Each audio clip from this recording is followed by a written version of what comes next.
I'm really excited about sharing the information that the grandmothers have brought forward over the last, really about 3 days. Um, and primarily what they're talking about is the ascension process. We've heard a lot of conversations, a lot of prophecy, a lot of reactions to what this time means in terms of prophecy, the change, the great chaos, and the shifting from the chaos into an age of enlightenment.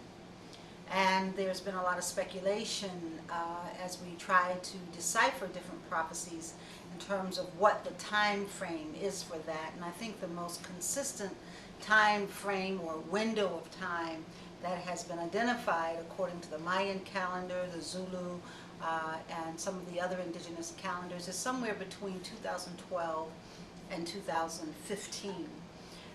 So that's kind of where we are right now, and a lot of what's happening on the planet is attributed to that construct or to that story that has been told.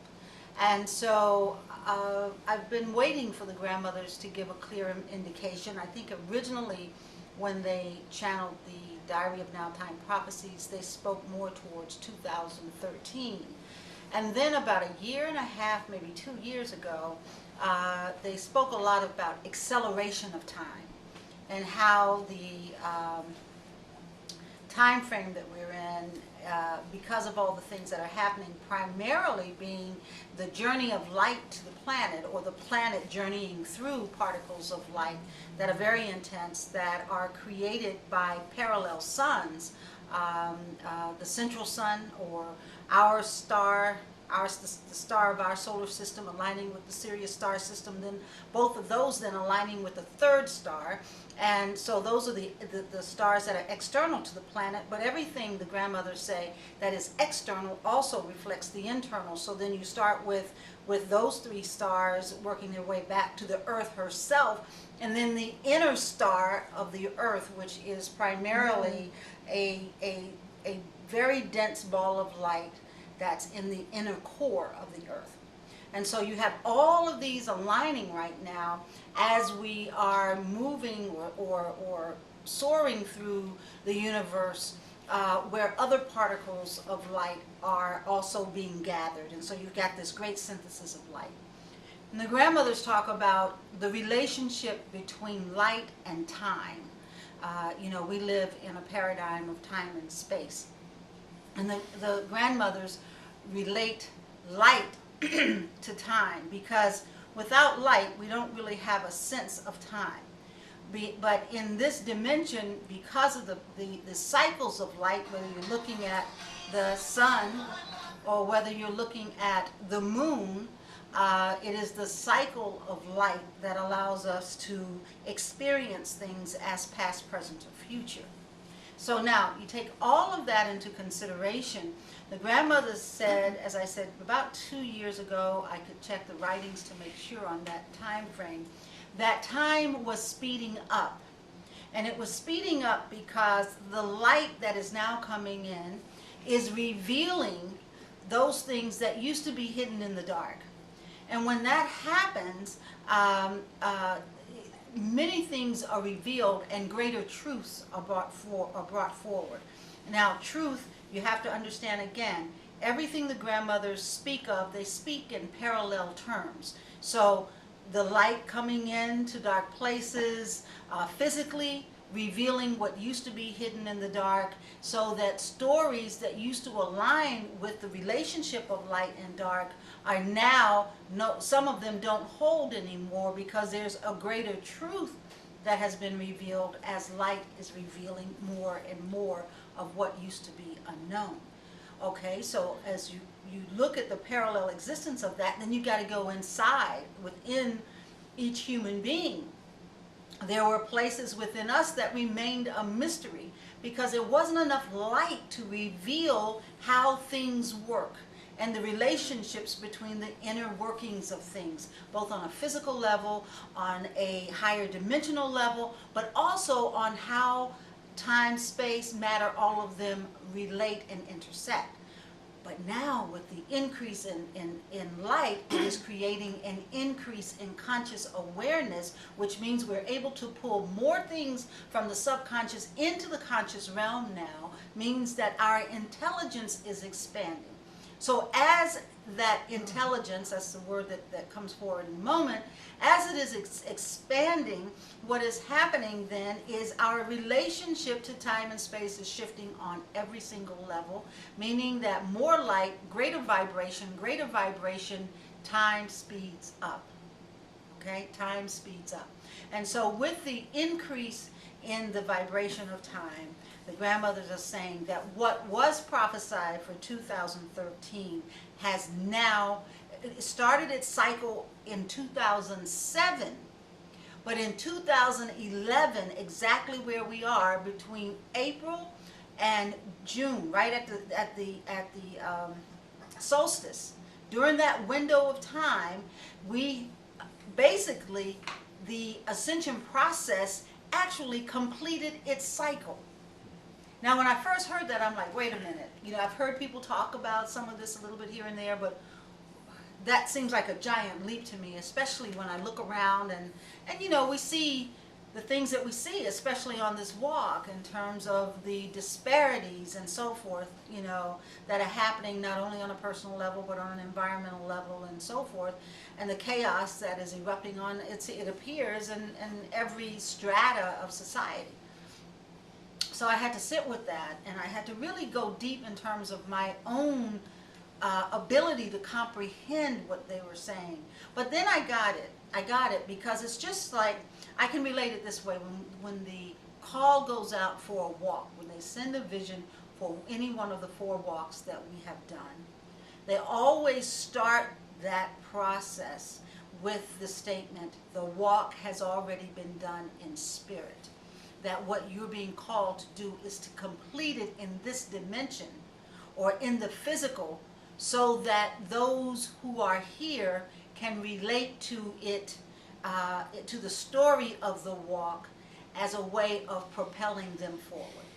Okay, so with that being said, then I started to think about what were they saying about the ascension already happened. The shift from the chaos to enlightenment has already happened. And then I realized that what they were really saying to me is that the shift has happened. The challenge now is for humanity to remember, and we talk about that in many of the teachings, how important remembering is, but it's remembering now in the sense of remembering our perfection. Remembering our perfection as a cornerstone. That's right, Natalie. As a cornerstone for our projection of what the world is. And what that means is that as all of this energy now is this light is exposing so much truth, we have to create a construct that's built on slowing the energy down, not slowing the vibration down, because we need it to vibrate at the rate that it's vibrating. What we need to slow down is how we relate to that. And how we relate to that to optimize its influence in our internal structure, in our physical being, as well as our in the conscious realm of things, is to slow down, to bring it in. And that's what they were talking about. This is a time now to bring it in so that we can match the energy of ascension that has already taken place. So let me see if I can give an example. As we move through life now, as we engage in the world around us in conversation, our languaging is really, really crucial now. It's crucial to accentuate the divine expression of perfection in all things, in relationships, in the things that we see. Even though what we may be seeing we have typically experienced as chaos, that's only one aspect of what it is, because even in chaos there is perfection. So how do we now engage with all things around us and begin to create a languaging around it that speaks to that divine perfection? Because it's only in the shifting of that story, the relationship of the dual aspect of energy, pulling that in to the middle. It's only in that process that we can begin to match the frequency of divine perfection internally. It's like training the mind. If you want to memorize something, you study it over and over again until it becomes as natural to you as breathing. In this ascension process, it's the same thing. You keep reminding yourself of the divine perfection of all things until it becomes your reality. Now, some people may say, well, yeah, but isn't that like fooling yourself? Aren't there very real issues that are affecting people? And that's exactly a question to the grandmothers that I had. And it was like, get this part, because if nothing else, this is important to remember, even if you don't believe any of this. In remembering divine perfection in all things, you ignite within that divine spark. You set it free.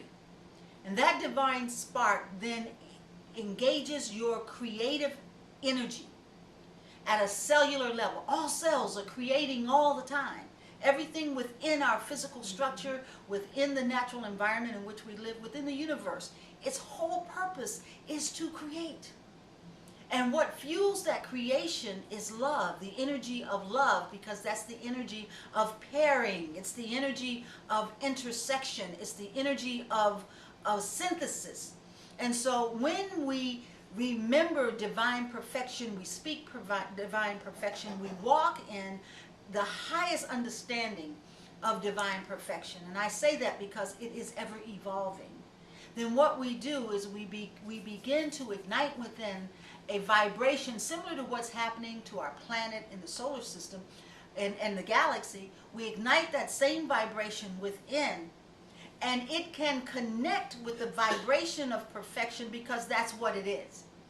And that's its natural environment to flourish. That's its natural environment to be ignited.